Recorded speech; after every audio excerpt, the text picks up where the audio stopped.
thought this might be a blowout. The popular vote is relatively close. In Florida and Virginia, he won very close races. So I think that's the answer. United States of America.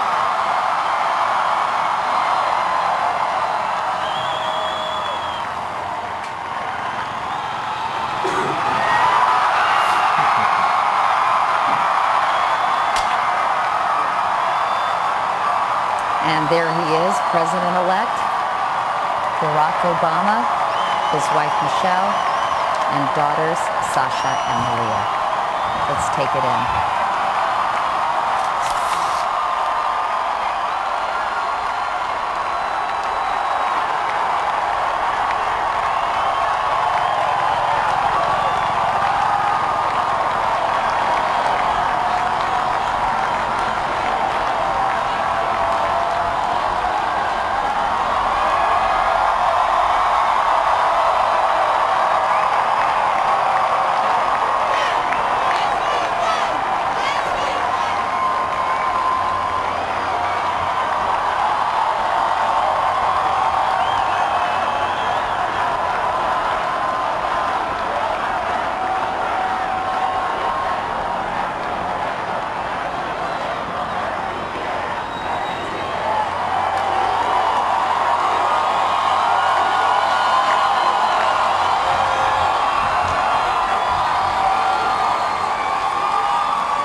Hello, Chicago.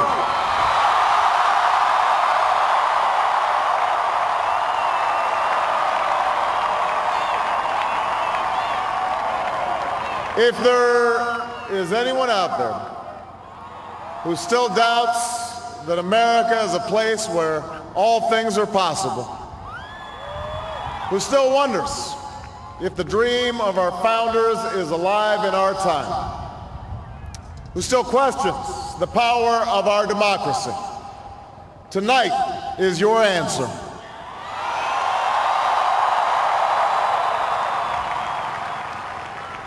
It's the answer told by lines that stretched around schools and churches in numbers this nation has never seen, by people who waited 3 hours and 4 hours, many for the first time in their lives, because they believed that this time must be different, that their voices could be that difference. It's the answer spoken by young and old, rich and poor, Democrat and Republican, black, white, Hispanic, Asian, Native American, gay, straight, disabled and not disabled, Americans who sent a message to the world that we have never been just a collection of individuals or a collection of red states and blue states. We are and always will be the United States of America.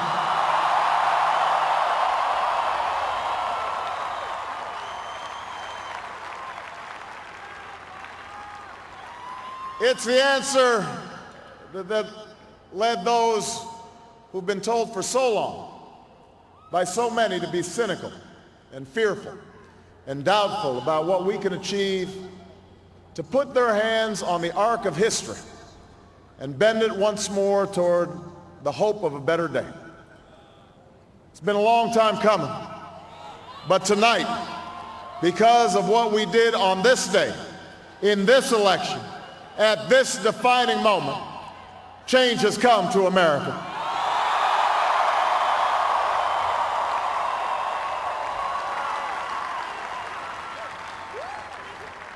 A little bit earlier this evening, I received an extraordinarily gracious call from Senator McCain.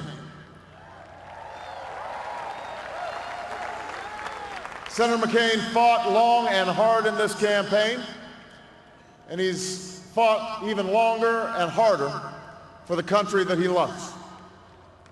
He has endured sacrifices for America that most of us cannot begin to imagine. We are better off for the service rendered by this brave and selfless leader. I congratulate him. I congratulate Governor Palin for all that they've achieved, and I look forward to working with them to renew this nation's promise in the months ahead.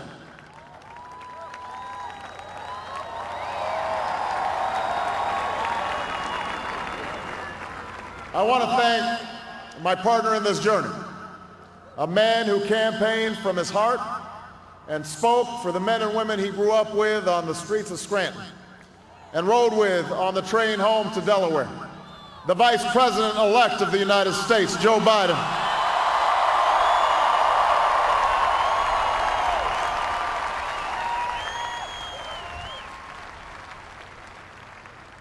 And I would not be standing here tonight without the unyielding support of my best friend for the last 16 years, the rock of our family, the love of my life, the nation's next First Lady, Michelle Obama.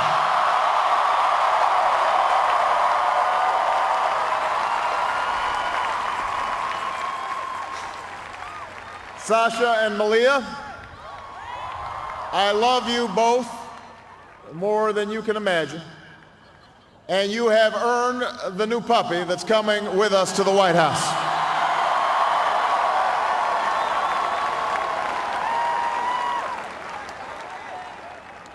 And while she's no longer with us, I know my grandmother's watching, along with the family that made me who I am.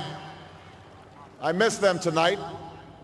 I know that my debt to them is beyond measure.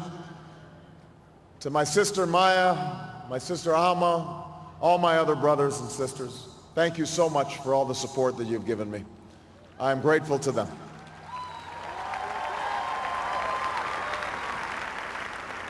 To my campaign manager, David Plouffe,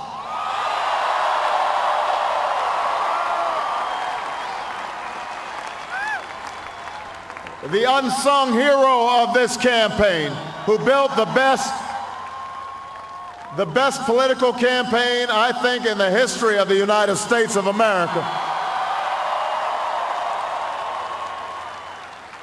To my chief strategist, David Axelrod, who's been a partner with me every step of the way. To the best campaign team ever assembled in the history of politics, you made this happen, and I am forever grateful for what you've sacrificed to get it done. But above all, I will never forget who this victory truly belongs to.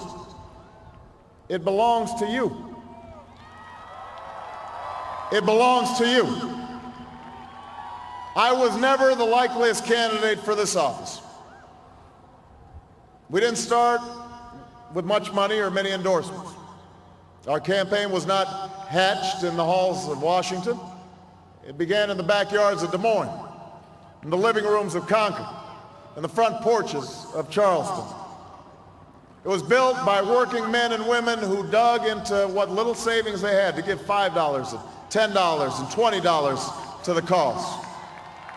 It grew strength from the young people who rejected the myth of their generation's apathy, who left their homes and their families for jobs that offered little pay and less sleep. It drew strength from the not-so-young people who braved the bitter cold and scorching heat to knock on doors of perfect strangers, and from the millions of Americans who volunteered and organized and proved that more than 2 centuries later, a government of the people, by the people, and for the people has not perished from the earth. This is your victory.